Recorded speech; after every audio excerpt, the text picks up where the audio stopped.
Chapter 13. Now before the feast of the Passover, when Jesus knew that his had come to depart out of this world to the Father, having loved his own who were in the world, he loved them to the end. During supper, when the devil had already put it into the heart of Judas Iscariot, Simon's son, to betray him, Jesus, knowing that the Father had given all things into his hands, and that he had come from God and was going back to God, rose from supper. He laid aside his outer garments, and taking a towel, tied it around his waist. Then he poured water into a basin and began to wash the disciples' feet and to wipe them with the towel that was wrapped around him. He came to Simon Peter, who said to him, "Lord, do you wash my feet?"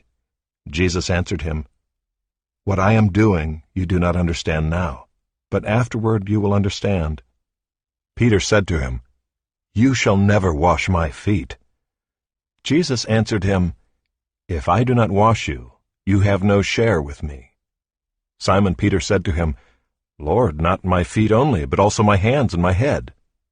Jesus said to him, "The one who has bathed does not need to wash except for his feet, but is completely clean. And you are clean, but not every one of you." For he knew who was to betray him. That was why he said, "Not all of you are clean." When he had washed their feet, and put on his outer garments and resumed his place, he said to them, "Do you understand what I have done to you?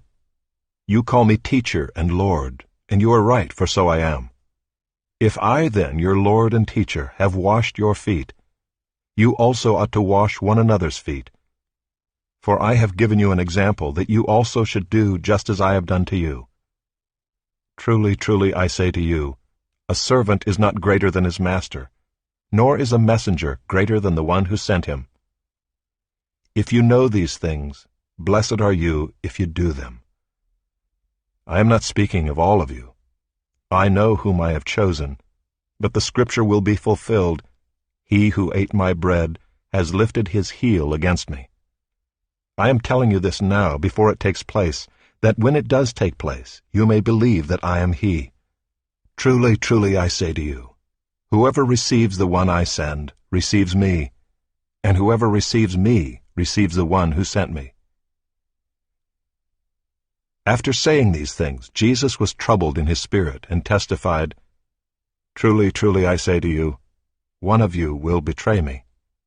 The disciples looked at one another, uncertain of whom he spoke. One of his disciples, whom Jesus loved, was reclining at table at Jesus' side. So Simon Peter motioned to him to ask Jesus of whom he was speaking. So that disciple, leaning back against Jesus, said to him, "Lord, who is it?" Jesus answered, "It is he to whom I will give this morsel of bread when I have dipped it."